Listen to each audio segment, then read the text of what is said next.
name is Trisha Friedman. My pronouns are she, her, and hers, and it is my pleasure to be hosting our next Queer EDU chat. This is coming up on October 14th, and I wanted to give you a preview of our 5 questions so that you have some time to think about them before you join our conversation.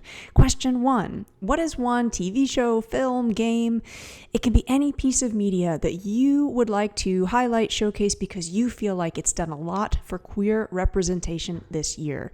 That piece of media does not need to have come out in 2020. It can be a book that you actually read a few years ago, but you read it this year and you're thinking, wow, this is really, this is doing a lot of good things for what we think of when we think of queer representation in the media. Question 2, what are some of your best questions to ask about queer representation in the media, and how might those questions create deeper discussions for allies? An example of this might be anytime I have shared the Vito Russo test with others, they think, wow, actually, I'm going to really think differently about the movies that I am watching. So that might be an example of a question or a resource that you use when you're having conversations about queer representation in the media. Question 3, in what ways do digital literacies intersect with our conversations about more inclusive schools?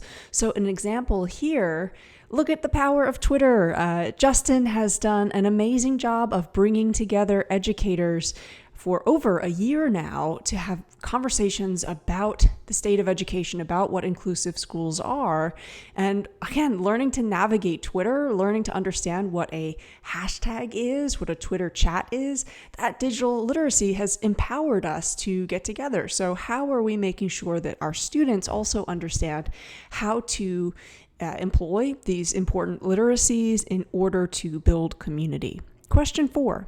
Where do you go online if you want to know what's coming out next in the world of media, books, music, games, film, TV, that explore queer lives, that center queer stories? Where are the spaces that you go where you're learning about what's coming up soon?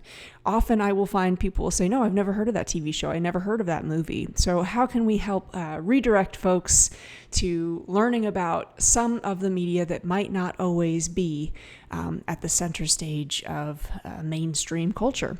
And question 5, let's create a thread of those must-follow accounts on any social media platform, TikTok, Twitter, Instagram, whatever it is.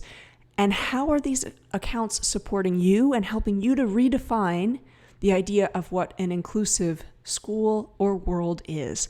So we wanted to give you some time to think about these questions. I can't wait to explore them deeper with you on our October 14th Queer EDU chat. Thanks again, folks.